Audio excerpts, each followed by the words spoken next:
Founders Packs are coming, and picking a pact you don't end up liking might leave you with months of regret.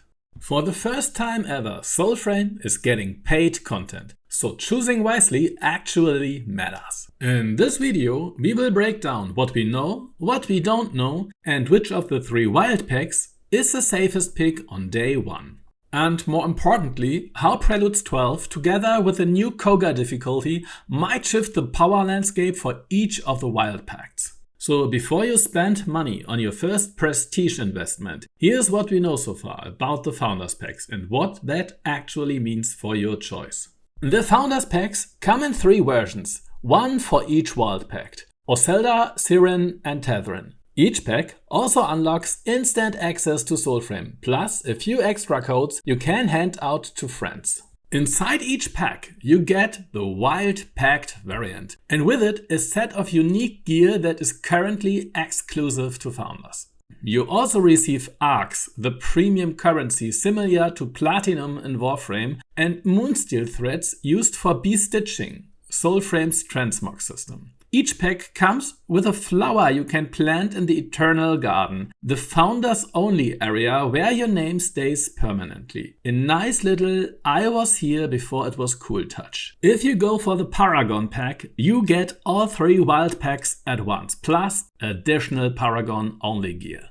2 important notes. DE made it clear they don't want another Excalibur Prime situation. Wyld Pacts will not stay Founders exclusive forever. They are only time exclusive. The Paragon Greatsword is different. Non-Founders won't be able to obtain it directly, but Founders will have some way to gift the blueprint. So better get yourself a Founders friend. That covers the pack basics. Now let's talk about the part that actually affects gameplay: Preludes 12 and the new Cogah difficulty. This new opt-in mode is called Cogah, basically Soulframe's version of Steel Path. Here's what we know so far. First off, enemy levels are higher in Cogah mode. In the dev stream, sinecure errant goth mobs which are normally level 15 showed up as level 23. Not a huge spike, but still a noticeable increase. Then, players will receive hefty debuffs, lower stats, much longer cooldowns on your mechanics, weaker abilities and fewer health potion drops. Bosses are also confirmed to be harder across the board, even outside Cogah. The worrying part is the damage preview. The devs were using the new Paragon Greatsword, a weapon that should hit harder than anything we currently have. I mean, it's a prime greatsword after all. And it was only dealing around 80 damage per heavy swing against those level 23 mobs. That's not a lot. Sure, the weapon might have been unleveled, but after the devs died, the reset screen briefly showed the Paragon Greatsword at max level. So those 80 damage swings weren't from a fresh weapon. And with all the player side debuffs active, this could be hinting at a noticeable power gap. To put it simply, if this is how little we deal to level 23 enemies, imagine level 40 with full armor. Reduced base damage is going to hit especially hard for pacts that scale their abilities from weapon damage or rely on backstab finishers. Cooldowns are longer in Cogah mode, that much is confirmed. In the dev stream, Glamour showed a cooldown of roughly 1 minute 20 seconds, which is already more than double its normal value. What we don't know is whether a kin was active or whether this was a test build with placeholder tuning. If it wasn't, then the footage suggests cooldowns may end up being at least twice as long. If a kin was active, possibly even up to 4 times as long. And finally, Cogah mode apparently has a limited number of single player revives, and once you run out, the run ends. So survivability and reliability suddenly matter a lot more than they do in regular content. What we don't know is whether the pacts will finally get their long overdue balance pass in Preludes 12. DE hasn't said anything about this in the recent dev stream. We also don't know whether the Wyld Pacts will come with meaningful extra stats or just be slightly upgraded variants. Those unknowns could shake things up, but until we see the patch on the 25th, this is the best picture we have. So let's look at how Tethren, Oscelda and Sirin might handle the new difficulty, and which one gives you the safest return for your money. Starting with Oscelda. Oscelda is in a fairly robust spot going forward. Her Beast Stone cooldown is extremely short enough that it's usually ready again before you even finish your rotation. So even if Cogah Mode doubles the cooldown, it still won't feel too punishing. Where things get tricky is the spear throw damage in combination with Beast Stone. With the reduced player damage we saw in Cogah Mode, higher enemy armor or just the general damage debuff could hit her pretty hard. If ability potency is also reduced, that would likely push the Beast Stone headshot combo down even further. In the dev stream, we also saw the Nell Knight not get stunned by what looked like Beast Stone, something that does work on live, but that might just have been a test build or animation bug. Meanwhile, the Sinecure Errant Goth actually did get petrified for a moment, but then ignored Sirin's decoy entirely. Taken together, this might suggest that bosses are gaining some form of CC resistance, or at least becoming more selective about which types of crowd control they respond to. Nothing is confirmed, of course. It could just be a showcase anomaly, or it might hint at certain combos not being as reliable anymore.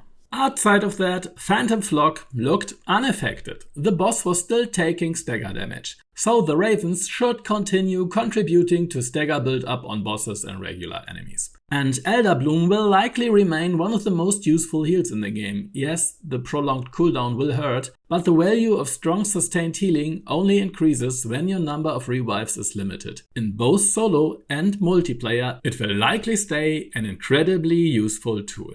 So overall, Oscelda will likely take a noticeable hit on the damage front, and whether her Beast Stone Spear headshot combo still works consistently will depend on how crowd control resistance actually lands in the final patch. Her group utility and stagger support though should remain strong.